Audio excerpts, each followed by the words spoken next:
for 5 minutes. Thank you, Mr. Chair. For about 150 years, state insurance regulators and laws have regulated insurance companies.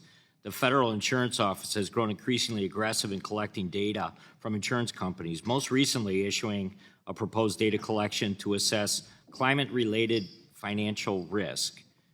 FIO intentionally chose to not collaborate with state regulators on this climate data call. Treasury's own proposal concedes it could take 350 hours for the industry to produce the data. That is why I plan, and I think some other members of the committee will be part of this, to repeal the FIO subpoena power in the coming weeks. Mr. Theodoro, can you just quickly discuss the Federal Insurance Office, their accumulation of power in recent years? Yes, thank you, Congressman Fitzgerald, for the question. Indeed, the Federal Insurance Office was created as part of Dodd-Frank because it was thought that insurance companies were in part responsible for the global financial crisis, which was not the case.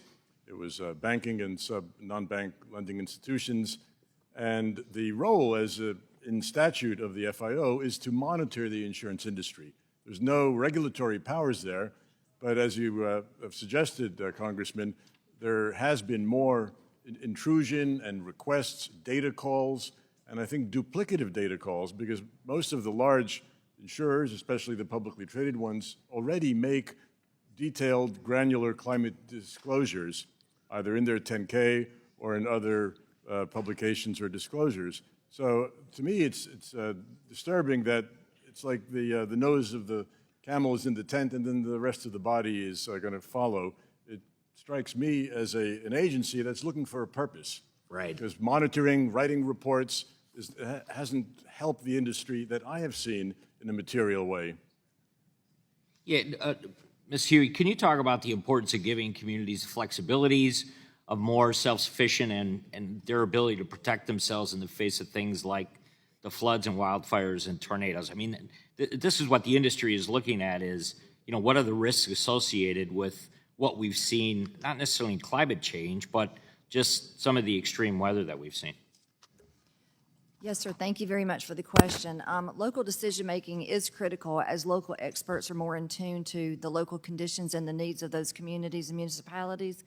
But with that authority must come the flexibility to do what makes sense for the community.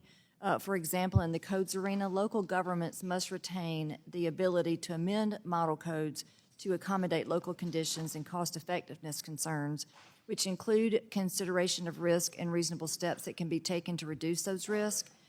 Communities must also be open to reconsidering local zoning and helping developers overcome the NIMBYs and other challenges so that development can occur in places that are best suited for community growth and where much of the market needs it to be.